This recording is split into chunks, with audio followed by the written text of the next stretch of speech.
y queremos contarles sobre cómo la criptografía va a ser modificada cuando los computadores cuánticos empiecen a existir o a lograr lo que aún no logran, ¿no? La cantidad de qubits para poder romper las llaves criptográficas. Así que bueno, vamos a empezar con una pregunta, ¿no? ¿Cuál creen ustedes que es el activo más importante en el mundo? ¿Cuál es el bien más importante o más valioso en el mundo hoy? Las especias, ¿se acuerdan que al principio se intercambiaban especias, ¿no? Hace muchísimos años atrás eran los bienes de intercambio. Después vino el oro, después el petróleo, y bueno, y ahora son los datos, ¿no? Fíjense que las guerras, cuando había guerras años atrás, eran por los territorios, por el oro, por el petróleo. Hoy, ¿cómo es esa guerra? Por el dato.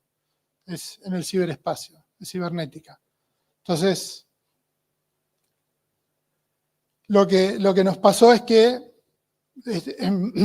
tenemos hoy el riesgo de ciberseguridad como top 1 desde los últimos 3, 4 años, y para el 2026 va a seguir siendo la ciberseguridad y la protección de datos el riesgo número 1, por encima del riesgo climático, por encima de otros factores de riesgo. Estamos hablando de factores de riesgo en general, ¿eh? Entonces, es una preocupación para todo el mundo el tema de la ciberseguridad y la protección de datos, ¿no? Y ¿qué es lo que pasó? ¿Qué es lo que está haciendo que esta protección de datos, este tema de los datos, esté siendo tan complejo últimamente? Bueno, la transformación digital, los últimos años, ha hecho que las empresas, les cuento un dato de color, esas cosas que uno no sabe por qué las sabe, pero las sabe. El 90% de los datos que hoy las empresas tenemos en la nube se subieron en los últimos 3 años, desde la pandemia a la fecha, el 90% de los datos. ¿Sí? O sea, hace 4 o 5 años atrás no había ni un porcentaje de lo que hoy hay de datos importantes en la nube. Blockchain, inteligencia artificial, todas las charlas anteriores hablaban de inteligencia artificial, ¿sí? Todo esto está haciendo que la información sea cada vez más difícil de controlar, ¿sí? Que los ataques sean cada vez más recurrentes. ¿Qué es lo que sale en los diarios últimamente cuando hay un ataque de ciberseguridad? Hay filtración de información, un ransomware dejó una empresa sin trabajar durante un mes, pero en definitiva todo a que apunta a que el atacante llega hasta el dato. Hasta acá no les dije ninguna novedad, esto lo estuvieron viendo en todas las presentaciones anteriores. Lo que sí es una información que es real, que el método más importante y más seguro para proteger el dato es la encriptación. ¿Y saben quién nos lo enseñó eso? Los atacantes. ¿Qué método utilizan los atacantes para robarnos la información y extorsionarnos? ¿Cómo? Ahí lo nombraron. ¿Quién dijo? Ransomware. El ransomware. Creo que eso es lo que ¿Y qué hace el ransomware?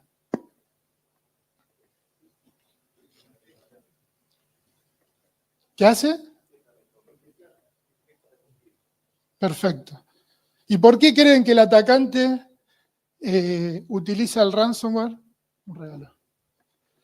¿Por qué creen que el atacante utiliza el ransomware para robarnos la información? No, pero sí, ese es lo que hace después. Pero ¿por qué utiliza la encriptación? ¿Eh?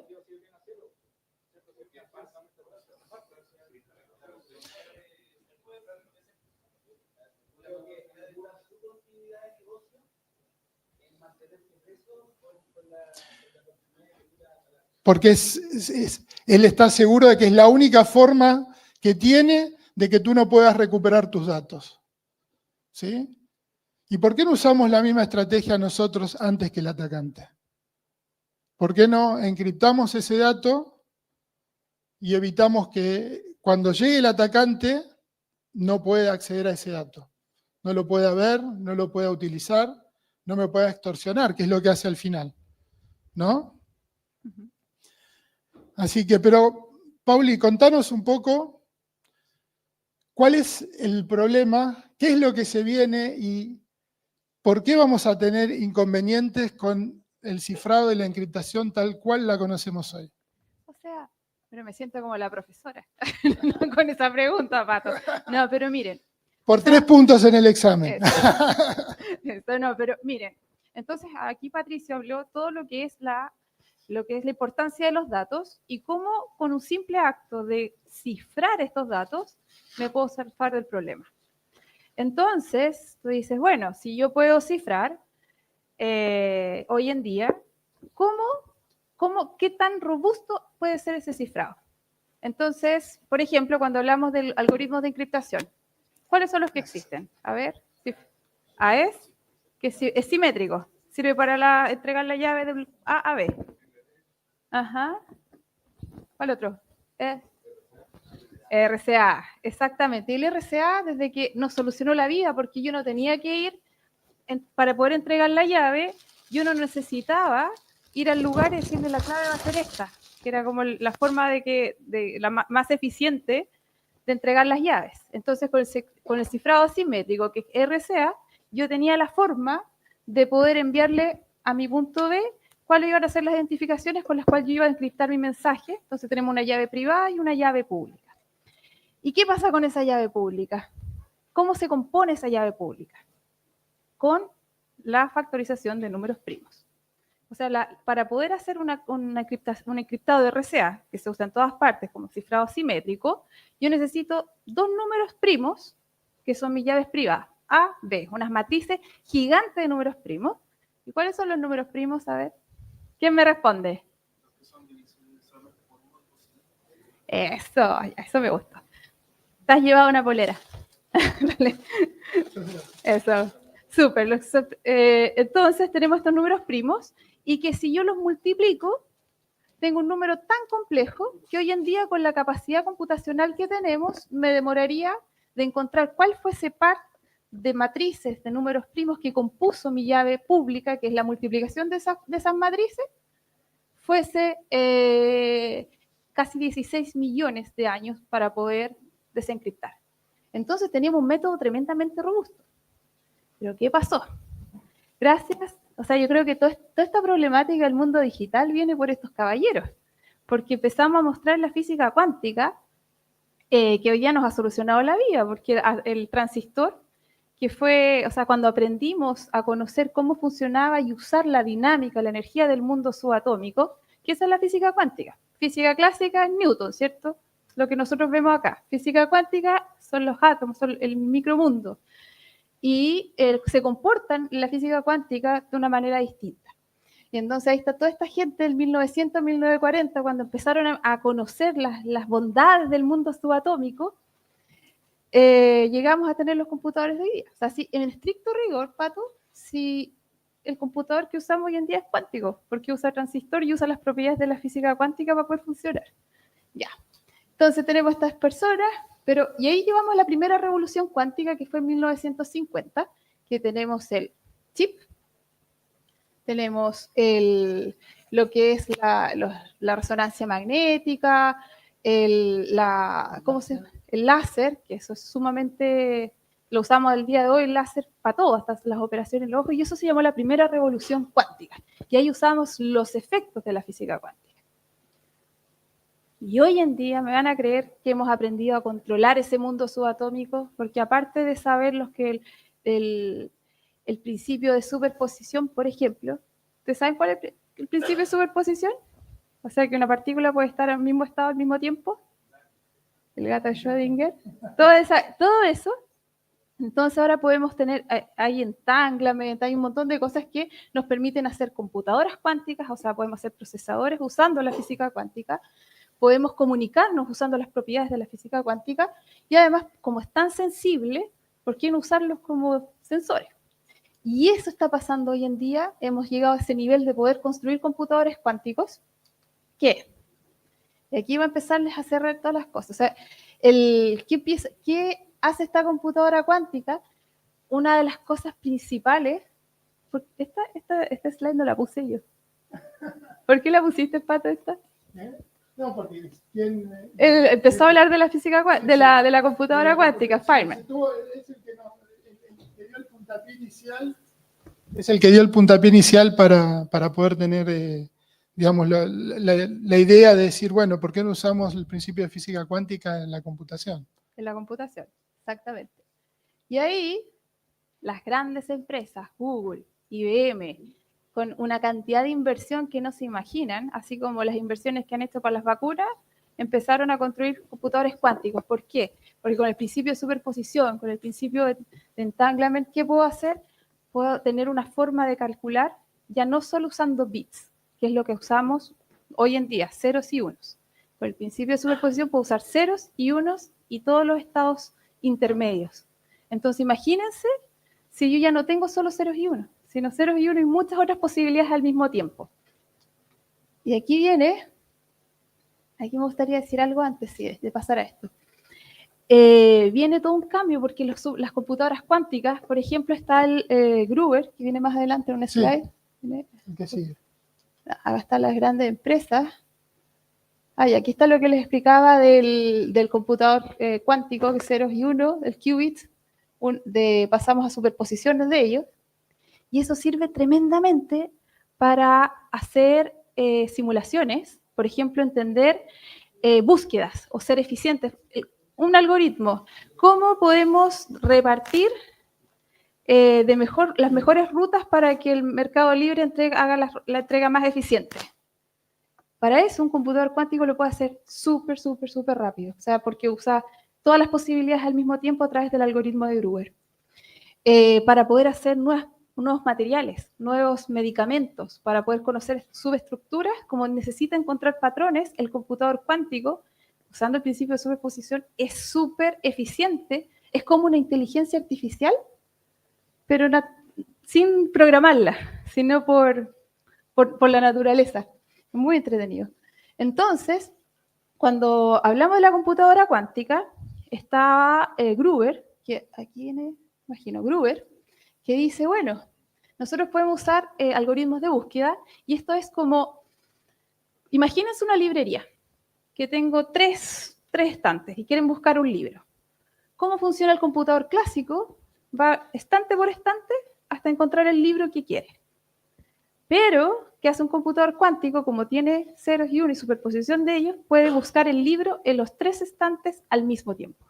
Entonces, esa es la diferencia en el caso de búsqueda. Pero, aquí llegó este caballero que nos complicó la vida, y esto fue por los 90, es bien reciente, que es el algoritmo de Shor. Shor consiguió desenvolver, usando las propiedades de la física cuántica, el algoritmo que permite encontrar la factorización de números primos rápidamente. Entonces ya saben para dónde voy. El computador cuántico, gracias al algoritmo de Shor, ¿qué pasa? Es que puede encontrar rápidamente, en un tiempo finito, o sea, puede ser en cuestión de minutos, cuál podría ser las llaves privadas que construyeron mi llave pública. Por lo tanto, quiebra el RCA. Pero esto, para que eso pase, el computador cuántico debe producir alrededor de más de 10 millones de qubits con una tremenda eficiencia para poder tener estas operaciones lógicas y poder hacerlo. Tener un computador cuántico que haga eso es súper complejo. O sea, de hecho se está trabajando hoy en día, y para que tengan una idea, IBM, con su computador cuántico, que todos ven la foto bien bonita, hace alrededor de 4.000 qubits. Y necesitamos como 10 millones para poder romper RCA. Por lo tanto, ¿qué pasa? Nuestro sistema de criptografía se basa en RCA, y de acuerdo a lo que existe, la tecnología existente, se rompe en 16 millones de años un computador haciendo los cálculos. Tenemos un algoritmo de Shor que, si usa 10 millones de qubits, que hoy día lo están optimizando, se demora un par de minutos, pero todavía estoy haciendo 4.000 qubits. Por lo tanto, de 4.000 a 10 millones, O sea, viene... Pero desde que yo entré a estudiar física, no, el sueño del computador cuántico eran 40, 50 años. Pero, ¿qué pasó? Y aquí tenemos un ejemplo súper concreto. ¿Quién, cuando se hablaba del COVID, cuando llegó la pandemia, todos decían, ¿cuánto nos íbamos a demorar en tener una vacuna? ¿Se acuerdan de eso, no? 2 años, 8 años, 10 años, que se iba a demorar un montón. Pero ¿qué pasó? Estábamos en una pandemia, estábamos encerrados, estaba el mundo detenido. ¿Y qué hicieron? Invirtieron un montón de plata a los países, invirtieron en el laboratorio, pusieron a los mejores cerebros del mundo a que esa vacuna tenía que salir en menos de un año. Y miren lo que está pasando. Aquí. Miren lo que está pasando. Este es un reporte del World Economic Forum que dice cuál es la inversión al 2022 en desarrollo de tecnologías cuánticas. Yo le hablé que desarrollo de tecnologías cuánticas a nivel de computación, a nivel de comunicación y a nivel de sensores. Fíjense acá que hay puntos bien interesantes en este reporte, porque hay un esfuerzo global al 2022 de 30 billones de dólares para el desarrollo de estas tecnologías, donde Estados Unidos, y esto solo la parte pública, de 1.2 billones, miren acá. China, ¿cuánto? 15 billones de dólares. O sea, tenemos los chinos que están de toda la inversión ese año, y ya estamos en el 2024, a puerta del 2025. O sea, todo un esfuerzo global donde la mitad son los chinos y Estados Unidos está full. O sea, esto ya se convirtió en geopolítica. O sea, estamos en un mundo digital, estamos con esta revolución tecnológica y tengo el arma que puede, o sea, puedo tener la información que he guardado, porque eso pasa. Yo hoy día puedo robar datos, pero está bien encriptado. Entonces, para que puedan obtener la información, bueno, voy a tener el computador cuántico y ahí lo voy a poder desencriptar. Información de gobierno, experimento de las farmacéuticas, por ejemplo, son años de investigación. Entonces, ¿quién es el que va a tener supremacía en el mundo digital? Sí, y ahí está la Save Now and Decrypt Later, ¿cierto? Que son las bandas que están guardando datos para que cuando el computador cuántico funcione y pueda desencriptar.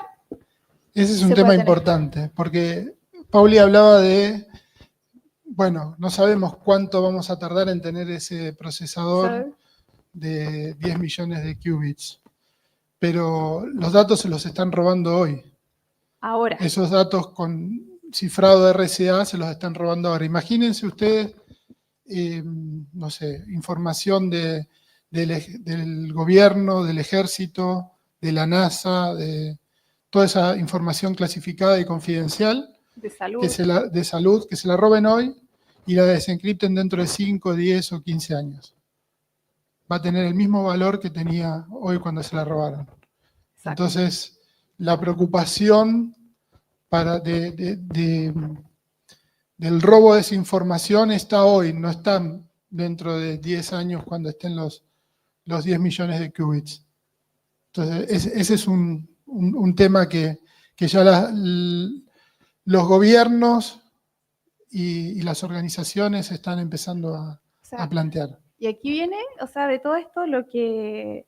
Entonces, ¿qué hacemos ahora? O sea, sabemos que nuestro recurso hoy en día es la encriptación. O sea, sabemos que si encriptamos, entonces, ¿qué tan robusta esa encriptación es?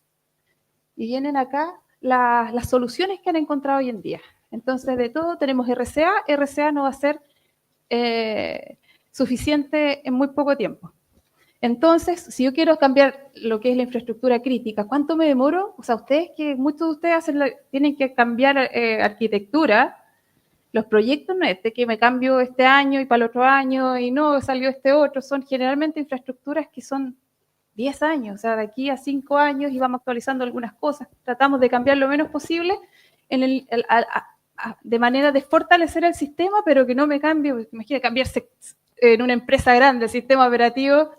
Es una locura. Entonces, ¿qué hacemos? Bueno, de Estados Unidos, el año, el 2022 promulga la ley Quantum, Biden, como le dije, esta cosa es geopolítica, y donde toda su infraestructura crítica y la seguridad en Estados Unidos en los próximos 10 años, partiendo del 2023 exactamente, mes 1, tiene que protegerse ante el ataque a un computador cuántico. O sea, eso ya está pasando. Y a su vez, hace 7 años atrás, la NIST, que es la agencia que se encarga de ver todos los estándares de seguridad, llama al mundo entero a presentar proyectos que puedan cambiar el algoritmo RCA a algoritmos que puedan que no tenga que ver con la factorización de números primos, o sea, que pueda resistir el ataque de un computador cuántico.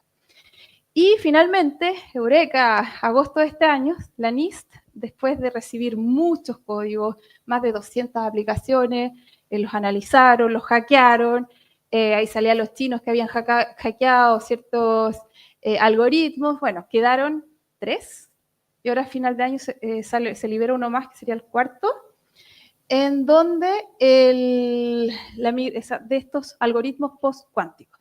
El nombre es pésimo porque no tienen nada de cuánticos, son clásicos, pero que no tiene que ver con la factorización de números primos, por lo tanto resisten el ataque de un computador cuántico. O sea, el computador cuántico lo único que sabe hacer es buscar y sabe factorizar.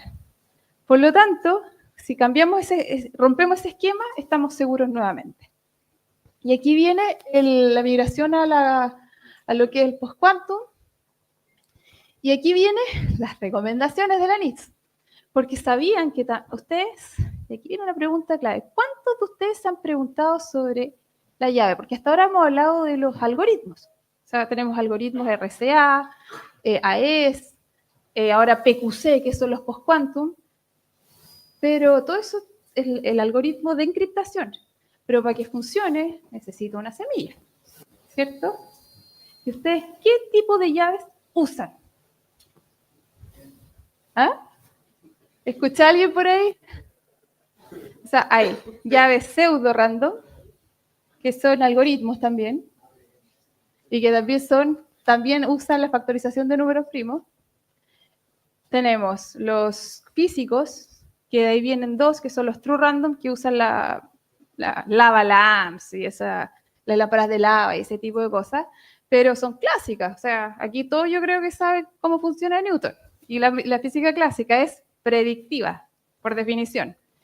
Y ahí viene una nueva generación de llaves que tiene que ver con la cuántica. Y ahora la generación de llaves a nivel cuántico es lo recomendado por la NIST, porque una buena llave tiene que va a robustecer una criptografía que finalmente puede proteger, así reforzar los niveles de seguridad al encriptar. Pero aquí viene otra cosa, porque aquí me entré en mi terreno, que son los generadores cuánticos de números aleatorios. Pero los generadores cuánticos no viven en el micromundo, o sea, usamos el efecto de un fotón, un ruido, pero tengo que construirlos con espejos, tengo que hacer todo un circuito óptico, hay fibras ópticas adentro. Entonces, ¿cómo yo me aseguro que eso sea seguro? Y me van a creer que por 20 años, más de 20 años, el generador cuántico que todo el mundo tiene, si falla, ustedes no se dan cuenta. Si falla, ustedes no tienen, o sea, por lo menos yo tengo algunos clientes que perdieron millones porque falló, no se dieron cuenta y nada peor que no darse cuenta cuando algo falla, ¿cierto? Y seguirlo usando. Y lo que hicimos nosotros, como Secure Quantum, fue una nueva generación de generadores cuánticos de números aleatorios que genera llaves, pero que a tiempo real verifica la salud del equipo y te entrega la privacidad. Y esa es el self-testing. Y ahí con esa certificación a tiempo real somos los únicos en el mundo que podemos demostrar eso a tiempo real. Y esa es nuestra patente que nace aquí en la Universidad de Concepción, junto con la Universidad de Danza, aquí en física. Y hoy en día estamos definiendo un nuevo estándar de seguridad. Pero, ¿qué pasa? Que nunca nadie se preguntó de la llave. Entonces ahora a ustedes les estoy informando, les estoy contando, evangelizando. Preocúpense de su llave porque es la única forma que puedan tener realmente una buena encriptación. Y aquí hay una cosa que el Patricio nos va a contar, porque yo les conté toda la parte, o sea, de dónde sale la cuántica, de por qué la cuántica, de cómo estamos usando la comunicación. Hoy día la primera tecnología madura son los generadores cuánticos de números aleatorios, a un futuro mediano, vamos a adoptar nuevas tecnologías de comunicación cuántica, pero para eso hay que cambiar infraestructura, así que es algo que viene en los próximos 20 años, hasta tener el Internet cuántico cuando ya tengamos esos computadores súper poderosos y bueno, y ahí vamos a vivir en otro mundo. Pero hoy en día están los generadores cuánticos que pueden entregar esa función, junto con una criptografía que hoy en día tal es, y por eso es que nos juntamos, porque tenemos la mejor llave, y ellos ya tienen disponible la criptografía PQC para comenzar ya a fortalecer la criptografía del mundo de hoy. Así que, Pato, te dejo ahora para que cuentes cómo Muchas funcionan gracias. estos. No, bueno, es muy interesante y para nosotros es muy importante poder integrar la tecnología de Thales con esta tecnología desarrollada acá en Chile.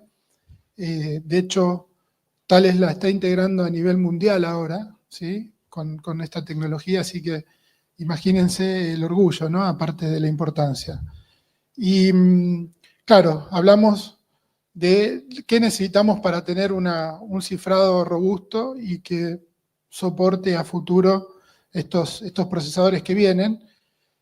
La llave la generamos con Secure Quantum, es una llave totalmente impredecible, un número totalmente impredecible, y tenemos que complementarla con un algoritmo. Thales viene trabajando durante ya muchos años, y es uno de los 4 algoritmos, es el algoritmo que se va a liberar ahora en diciembre. El algoritmo se llamaba Falcon porque ahora la NIST, cuando ya los aprueba y los libera, les cambia el nombre, se van a llamar FIPS 203, 204, 205 y Falcon va a ser FIPS 206. Ese es el nombre que van a tener estos algoritmos postcuánticos. Entonces, tenemos la llave, ¿sí? Cuando vamos a proteger el dato, lo importante, una llave robusta, una llave prácticamente irrompible. ¿Cómo se integra con Thales? Thales entrega una bóveda criptográfica en donde esa llave va a ser almacenada y gestionada y protegida, ¿sí? ¿Cuál es ahí está, el botoncito? Tenemos el generador, ¿sí? Nos entrega esa llave única, la vamos a proteger en esta bóveda criptográfica, ¿sí? Que tiene la certificación de la NIST, FIP 140 nivel 3. Si es hardware, esto también para cifrado puede ser una appliance virtual. Y obviamente todo lo que podemos hacer con el cifrado. Tenemos la llave, tenemos los algoritmos que soportamos, como les dije, soportamos cualquier tipo de algoritmo actuales y obviamente los que está liberando la NIST postcuánticos, ¿no? Para hacer quantum ready o post-quantum cryptography. Son los términos que se están utilizando. Tenemos los métodos de cifrado, ahí los podemos ver en detalle a nivel del sistema operativo, a nivel de base de datos, pero otro tema importante cuando protegemos los datos es la segregación de funciones. Es el otro punto que falta. ¿Qué es la segregación de funciones dentro de la encriptación? ¿Qué creen ustedes que es? ¿Cuál es el problema cuando yo estoy encriptando y tengo toda la información protegida? Hay regalito, hay regalito.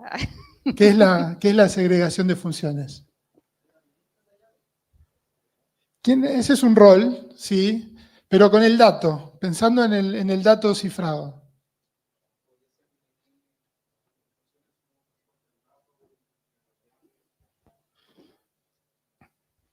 Cerca.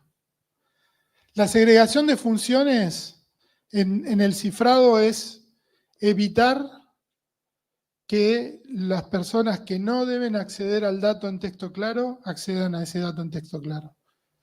Específicamente los administradores. ¿Qué pasa cuando encripto una base de datos? ¿Qué pasa con el DBA? ¿Qué pasa? No, Si él es el que, si la encriptación la hace él mismo desde la base de datos, cuando accede a la base de datos, el dato queda en texto claro. Aparte de que la llave está en la misma base de datos, todo mal, pero bueno, no importa. Vamos a lo que es la segregación de funciones en este caso, ¿sí? El administrador, lo mismo en el sistema operativo, ¿sí? Las soluciones de encriptación a nivel de sistema operativo también permiten que el root o el sistema admin o el domain admin vean esos datos. Eso es segregación de funciones. Eso es un punto importantísimo. ¿Qué es lo que logramos? Aparte de tener un algoritmo robusto y una custodia fuerte de las llaves criptográficas, logramos que los administradores no vean el dato en texto claro. ¿Cómo? Controlando el acceso. ¿Sí? O sea, aparte de encriptar, tenemos que definir un access control list para poder evitar que el administrador vea ese dato en texto claro. Y eso es tanto para los datos en reposo como para los datos en movimiento. ¿Por qué? ¿Cómo encriptan hoy ustedes los datos en tránsito? Los datos entre dos data centers, entre un data center y la nube, entre una oficina central y las sucursales. ¿Cómo lo encriptan hoy? TLS, bueno, pero ¿qué utilizan? VPN. ¿Qué protocolo utiliza la VPN? IPsec. ¿Quién lo contestó? Ahí. Me gustó. Se lo merece, sí. Dale, sí. ¿Qué creen ustedes que va a pasar con IPsec el día Q? ¿Quién era? ¿Qué contestó? El día Q, el día que ese procesador cuántico, Quantum tenga... Pero mira, ¿cuál es el algoritmo que usa el... Por eso, ¿no? Estamos hablando de que es un algoritmo que va a quedar obsoleto el día que estos procesadores empiecen a romper estas llaves. Entonces, no solo es importante el tema de tener una protección de los datos en reposo, sino también de los datos en tránsito. Y las comunicaciones seguras, como las conocemos hoy, no van a seguir siéndolo. Una vuelta le hablé de esto a una persona con la que me estaba reuniendo y me dice, no, pero yo no uso VPN, yo tengo una conexión segura, tengo una MPLS, me dijo.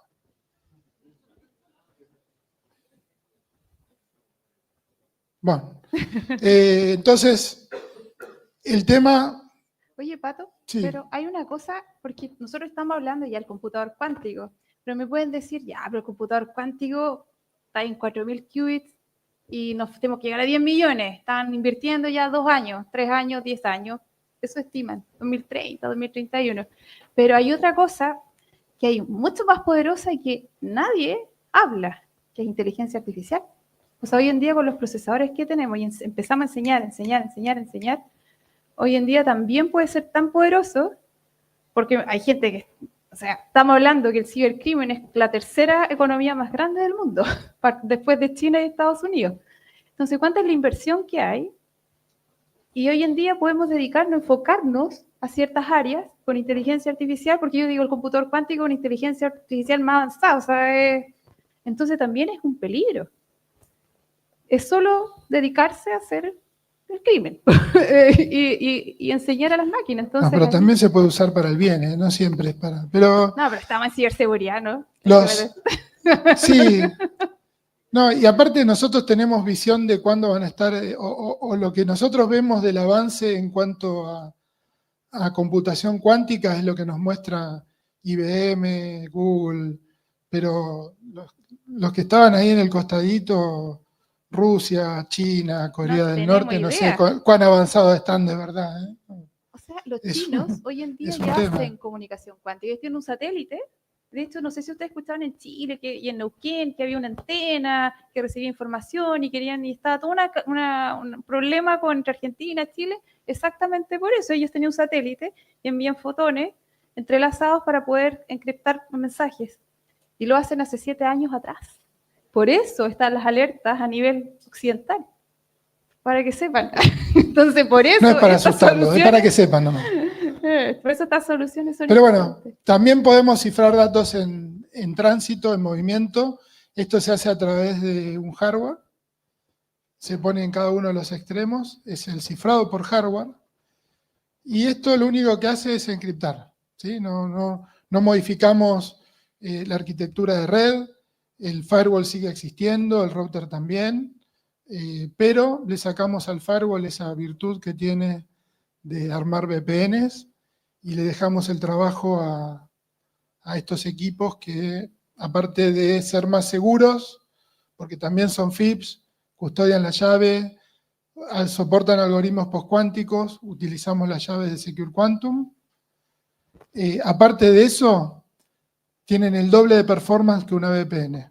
¿Por qué digo el doble de performance? Porque la VPN para armar el túnel utiliza la mitad del ancho de banda del enlace, solo para armar el túnel. Y ni hablar de la latencia y la pérdida de paquetes. Con esto se elimina todo eso. ¿Sí? El enlace queda disponible porque el dato ya viaja encriptado.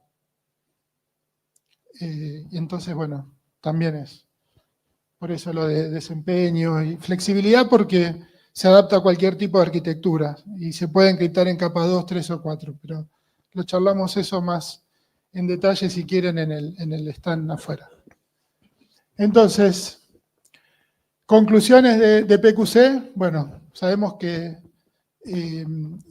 los computadores cuánticos ya existen, falta desarrollarlos un poco más, pero la preocupación del robo de los datos está hoy, ¿sí? O sea, si me roban el dato hoy y lo desencriptan dentro de 5 o 10 años, ya no tengo cómo frenarlo. Se pueden hacer evaluaciones de si la protección de los datos que tengo hoy yo está preparada para soportar esto y armar el plan para soportarlo pensando en lo que llamamos criptoagilidad.